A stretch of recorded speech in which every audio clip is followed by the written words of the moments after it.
is What's that that? there's probably people on here that we're not actually friends with on Facebook. And so we might miss some birthdays. So if we aren't friends on Facebook, either friend us or send us Yeah. your birthday. If you don't want to be friends with us, it's okay. But Now, we need to know your birthdays.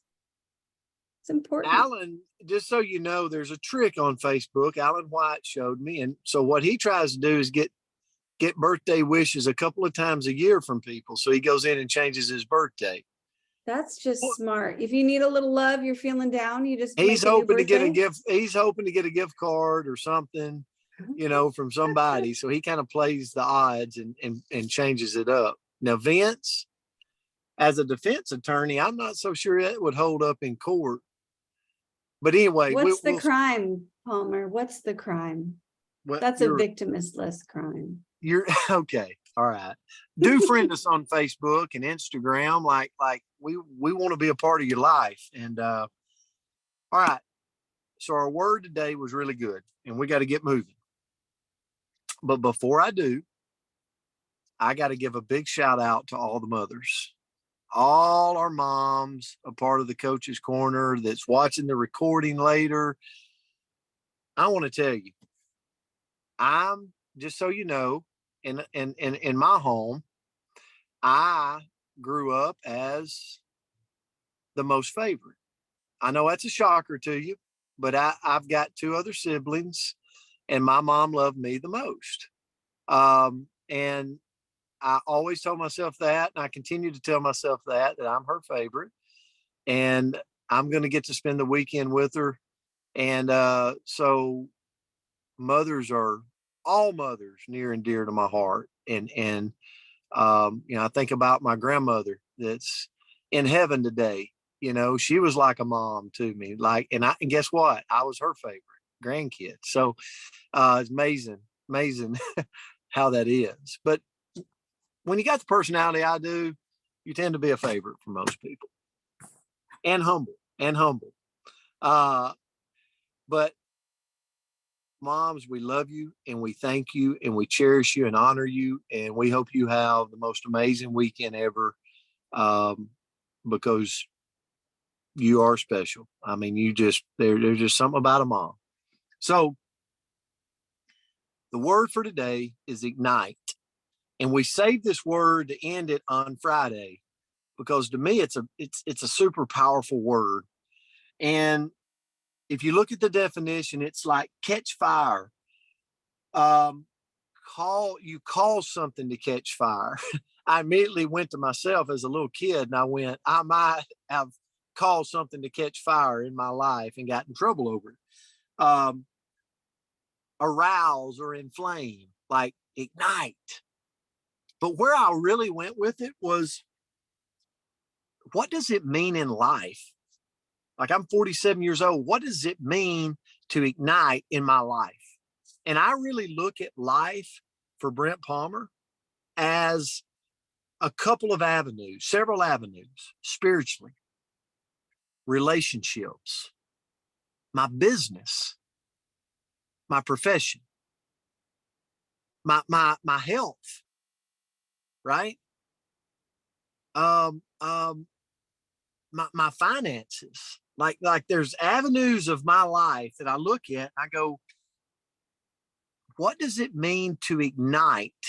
And we talk about it all the time. It's hard to be flourishing in all of those phases: spiritual, health, financial, business, relationships. Like one's up, one's down, one's up, it's kind of like a obstacle course. But that is life. And so what does it mean to ignite something in my life? One of those areas. It means focusing my energy and my attention to creatively attract positive outcomes. Okay? That's what it means. So let me ask you a question. Have you ever been unmotivated in a relationship? Come on now. Think back, way back when you was a kid. I know there's been a relationship you've been unmotivated in. What about your business? You ever had a profession that it's just kind of like get up, go to work, I'm not motivated. Hey, jump on this call. I don't want to get on the call. I'm unmotivated. Right? We've all been there. You might be there right now in some of these. What about your health? Have you ever been unmotivated and been like, I know I'm 30 pounds overweight. And guess what? Next month, I'll be 40. Okay. And the next month, 50. I'm unmotivated to change my health. I've been there. I don't like to say it. I call it this. Well, anyway, the when you just say whatever, I'm moving on, right? And everything starts. Forget it. Forget it. Have you ever felt unmotivated? Would you please comment or say or shake your head? We know we have. We know we have. So I come across this quote. I want you to think about this. What you want to ignite in others must first burn inside of you. So if I'm aggravated with a relationship, well, you know what? I better ignite myself before I expect it to ignite the person on the other end. If I want to ignite my health, I better get fired up. I better go buy me some running shoes, do something to ignite my health, go buy some different groceries, tear out the cabinets of all the Lucky Charms, all the ice cream. Like, I got to do something to ignite myself. Don't talk to other people about health when my health is in the ditch. I got to ignite myself first. Got to set myself on fire. What about business? What about profession? Man, there's been times I'm like, I would rather be doing something else in this profession.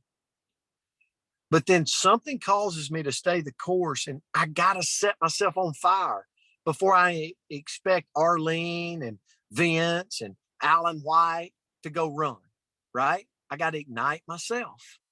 And so we must set ourselves on fire first, or the fire will never happen. So Andrea is going to talk about the how. How do I ignite? Andrea, I'll turn it to you. Oh, well, great one, great one, great one. And this was a fun one to look up. So the quote that I found was, your light can ignite the flame of another. It's more than okay to shine. And I cannot see the name. It's too small of print. So Google that and you can see who said that. But I thought, how many times in our life have we kind of tried to put out our own fire so that we don't outshine someone else, or we don't stand out, or so that we don't get attention? And that just puts out everybody's flame. So we got to light ourselves on fire. We have got to ignite if we want to be a blessing and a light in this world. So how can we do that? 8 ways to ignite. Oh, nope, 7. I can't count. 7 ways to ignite your passion. So first of all, live the feeling that you are worthy of happiness and deserving of success.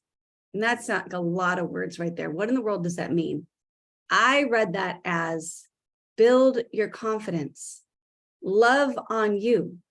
You know, when Hill looks in the mirror, if he's, saying mean things and he's being harsh and he's not feeling good about him, well, he's not ignited and he's not going to light up anybody else. So go live in your worthiness. Remember who made you.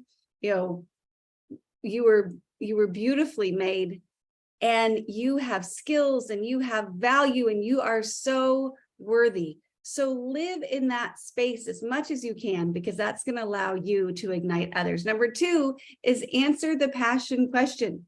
So, a lot of times we hear people say, well, what would you do if you couldn't fail? If you knew you couldn't fail, what would you try? What would you choose to do if you could do anything? What would you choose to have if you could have anything, do anything, be with anyone? What would you choose? And answer those questions for yourself to find your passion. What do you truly value? Because when you have that passion, you're going to set yourself on fire. Number 3 is use this thing to imagine it. So take a moment to visualize your achievements. Create a picture in your mind of you achieving your goal.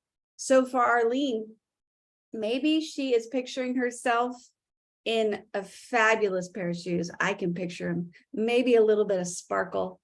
And she is crossing that stage and she is doing amazing things. I don't know the award and the celebration, but she does, right? And she can visualize herself achieving that goal. She's holding the check or she's holding the sign, she's doing the thing, she sparkles, she's loving it.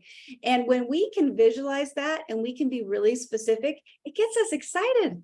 We get excited about it and it ignites our passion and our excitement. Number 4 is ignore when people say it's impossible. Coach and I were actually talking about this the other day. When somebody tells us we can't, doesn't it make you know that you can? So if you think about, like, that's what I love about the Slenderized Food Program. It gives us a bunch of yeses, right? You can have, you can have, you can have. It doesn't give us any no's. Like, there's nothing on there that I remember that it says, don't do this. It just tells you what to do. But sometimes when somebody says, oh, Andrea, you can't have coffee. Well, you want to bet what I'm going to have 4 cups of that morning, even if I normally wouldn't. So ignore when people say it's impossible and realize that it just is, I'm possible. So ignore the naysayers. Number 5 is to keep your eye on the prize. So each of us have a why, and that's what I hear there. You know, John gets up in the morning and gets back on that tractor because he loves a beautiful piece of land. I don't know. I don't know anything about any of that, but whatever it may be, like, Lance gets on that bike one more time, even knowing about the broken ribs and the pain and all of that, because he has this strong why. So if we keep our eye on the prize, if we know what our why is, then we will not let that flame go out. Number 6 can be a little negative, but remove the negative people from our life. We've talked about this so many times on here. We all have those energy vampires. We have those people that we get around that when we're with them, my little squirrel is right there. But we have those people when we're with them, it just pulls our energy. And we might have walked in the room like this. And when we get away from them, we're like this. They just sucked all the energy out of us. So when we know that there are people like that, create the space, create the distance, whatever that looks like for you. But try to separate yourself from that negativity. And then lastly, focus on your strengths. We can work to try to get stronger in our areas of weakness. I actually have a math book right next to me right now because I'm trying to get a little bit stronger in math, but I'm just trying to get a little bit. That's a small bit of my day. The rest of my time, I'm going to focus on my strengths and where I can bring value, because that feels better, it's more fun, and it allows us to ignite that passion. So thank you for this one this morning. I have a passion for this little squirrel. I am fired up. Everybody wants a picture, Andrea, of the squirrel on your social media account. I got one this morning. I will share it. Okay. Listen, hey, great lesson. Ignite, like, find an area. I pray that we all have something that we're focusing on igniting in our life right now. And again, for all of our mothers out there, have a great weekend and enjoy it. I hope you're pampered and everybody is loving on you. So you're getting everything that you so well deserve. So we love you. We're grateful for you. We'll see you back on Monday. Bye, guys. And happy Thank birthday you to so your much. mama, Mother's Day to Dwight. everybody. 7 you love today. Mother's Day, Mother's everyone. Day. Beautiful Happy day. birthday. Love you all.